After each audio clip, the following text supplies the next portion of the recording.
ఎందుకంటున్నానంటే పూర్తి చేయనండి సార్. చెప్పమంటారో వద్దా?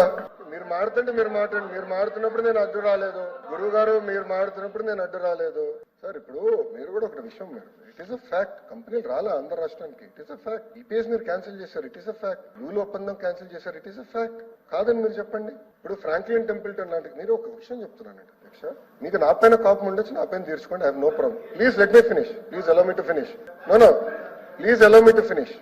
ఆంధ్ర రాష్ట్రానికి ఎంత నష్టపోయామో దయచేసి మీరు ఒకసారి గమనించాలి. Please allow me to finish.